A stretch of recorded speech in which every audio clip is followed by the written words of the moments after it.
Anna had always believed in fairy tales. At 18, when she married John, who was 22 years older, she thought she had found her prince. He was mature, kind, and stable, everything she thought a good husband should be. Over the next 19 years, they built a life together. John worked hard to provide for their family, while Anna stayed home, raising their daughters, Emily and Grace. Emily, now 18, was preparing for college, full of dreams and ambition.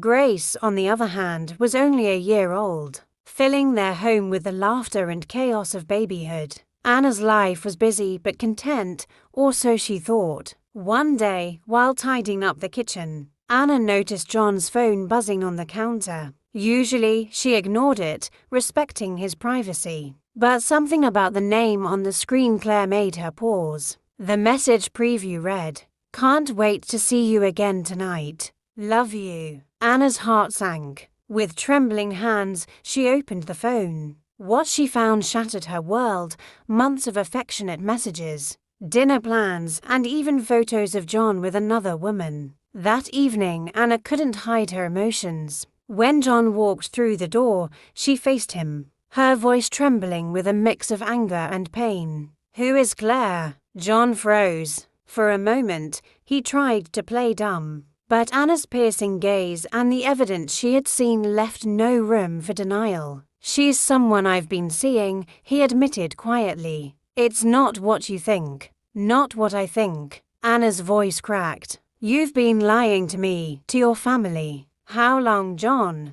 How long has this been going on?" 6 months, he said reluctantly. Anna's world crumbled. 19 years of marriage, 2 daughters, and countless sacrifices, all for a man who had betrayed her. For days, Anna wrestled with her emotions. She cried in private, not wanting to upset her daughters. Emily noticed her mother's sadness and gently asked, "Mom, are you okay?" Anna wanted to protect her children from the truth, but she also knew she couldn't continue living the lie. She sat down with John one evening after the girls were asleep. "Why, John?" she asked, her voice steady despite the tears in her eyes. "Wasn't I enough?" "It's not about you," he replied. "I felt that it got lost.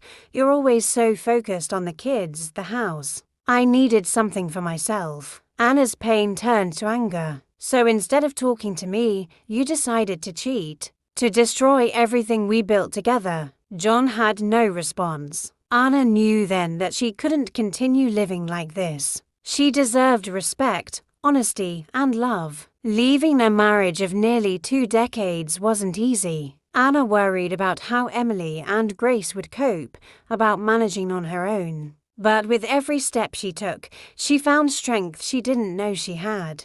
"You're amazing, Mom," Emily said one evening. "You're showing us what it means to be strong." The words gave Anna hope. Months turned into a year, and Anna found herself standing in front of the mirror one morning. The woman staring back was different, stronger, more confident. She had faced betrayal, heartbreak, and uncertainty, but she had survived. John still visited the girls, but Anna kept her distance. She was no longer the woman who lived in his shadow. As she sipped her morning coffee, Grace toddled into the room, her tiny hands reaching out for her mother. Emily followed, a bright smile on her face. In that moment, Anna realized she didn't need John to feel whole. She had her daughters, her independence, and most importantly, herself. Anna's story wasn't a fairy tale, but it was hers, and she was determined to make the rest of it beautiful.